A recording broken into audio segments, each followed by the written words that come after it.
सिर्फ 8 महीने में बैंक पीओ बनना पॉसिबल है, लेकिन 90% लोग इसलिए फेल हो जाते हैं क्योंकि उन्हें सही रोड मैप ही नहीं पता। मैं आपको वो एग्जैक्ट रोड मैप देने वाली हूँ जो मैंने खुद फॉलो किया है। नमस्ते एवरीवन, मेरा नाम वैष्णवी अग्रवाल है और मैं एक बैंक पीओ हूँ। अगर आप भी बैंकिंग की प्रिपरेशन स्टार्ट करना चाहते हैं और आप कंफ्यूज हैं कि प्रिपरेशन कैसे स्टार्ट करें, कौन सा एग्ज़ाम दें, टाइम कितना लगेगा, तो ये वीडियो आपके लिए है।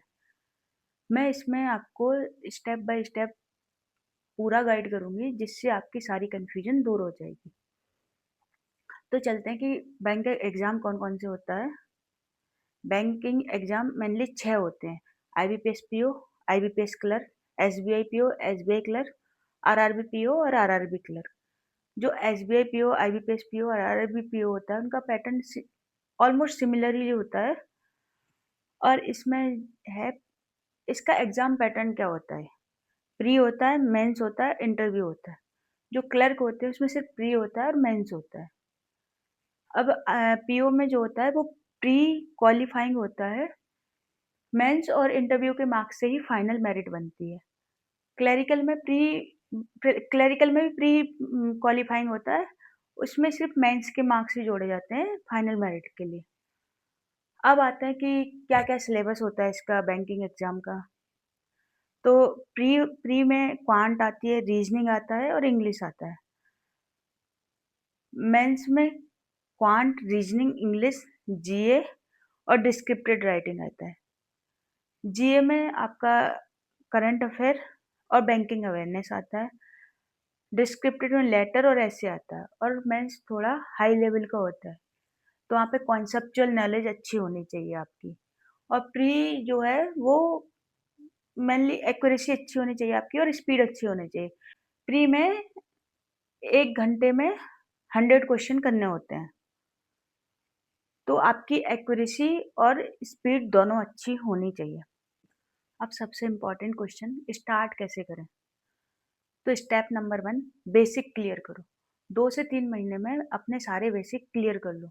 जैसे अरिथमेटिक अच्छे से कर लो, बेसिक पजल स्टार्ट करो बनाना, मतलब प्री की पजल बनने लग जाए 2 से 3 मिनट में। फिर धीरे-धीरे उसको टाइम कम करते जाओ और ग्रामर रूल रिवाइज़ करो और रीडिंग की हैबिट डालो। स्टेप नंबर 2, प्रैक्टिस करो। जैसे अब इतना सिलेबस तो हो ही गया है ना, तो फिर मॉक देना स्टार्ट करो, सेक्शनल मॉक लगाओ। स्टेप नंबर 3, कि आप उसको एनालिसिस करो। मतलब मॉक देना जितना इम्पोर्टेंट नहीं है, जितना उसका एनालिसिस करना इम्पोर्टेंट है। जैसे अगर मॉक देने में 1 घंटा लगता है, तो एनालिसिस करने में भले ही 2 घंटे लगें, पर उसको एनालाइज़ करो कि मैंने गलती कहाँ की, टाइम कहाँ वेस्ट करा, कौन-सा क्वेश्चन मैं और कर सकता था, किस क्वेश्चन बना तो बट टाइम ज़्यादा लग गया। तो ये सब चीज़ें एनालिसिस करो। तो जितना अच्छा एनालिसिस होगा, उतना आप बेटर करते जाओगे टाइम के साथ।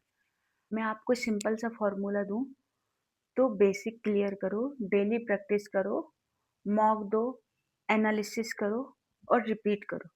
इसी साइकिल में सिलेक्शन छुपा हुआ है। अब सबसे कॉमन क्वेश्चन कि टाइम कितना लगता है? तो मैं ऑनेस्टली आंसर दूँ, अगर आप कंसिस्टेंसी के साथ 6 से 8 घंटे पढ़ते हैं, तो आप 8 से 10 महीने में ये जॉब ले सकते हैं। यानी कि आप अभी पढ़ना स्टार्ट करेंगे तो 2026 के एंड तक एक जॉब आपके हाथ में होगी। लेकिन बस इसमें कंसिस्टेंसी ब्रेक नहीं होनी चाहिए, डेली प्रैक्टिस करनी चाहिए। अब आते हैं कि रियलिटी क्या है बैंकिंग जॉब की? पीओ बनना वर्थ इट है? तो नो डाउट सैलरी बहुत अच्छी है इसकी। स्टार्टिंग में 7 टू 75 इन हैंड आएगा। आप फिर रिस्पेक्ट होगी, ग्रोथ अच्छी है, करियर अपॉर्चुनिटी अच्छी है बैंकिंग में। अब इसका क्या नुकसान है इसके? ट्रांसफ़र होते हैं फ्रीक्वेंटली, पब्लिक डीलिंग करनी होती है, टारगेट प्रेशर होता है। तो अगर आप मेंटली स्ट्रॉन्ग हैं, तो ये जॉब आपके लिए काफ़ी अच्छी अपॉर्चुनिटी हो सकती है। अगर आप चाहते हैं मैं नेक्स्ट वीडियो में 6 मंथ का एग्ज़ैक्टली टाइम टेबल बना कर दूँ, तो कमेंट करें टाइम टेबल।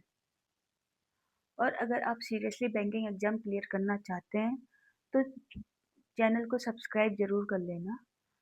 मैं स्ट्रैटेजी वीडियो शेयर करती रहूँगी। और यहाँ पे मैं सिर्फ मोटिवेशन नहीं दूँगी, रियल प्रैक्टिकल स्ट्रैटेजी बताऊँगी आपको, जो आपको काफ़ी हेल्प करेंगे। मिलते हैं नेक्स्ट वीडियो में।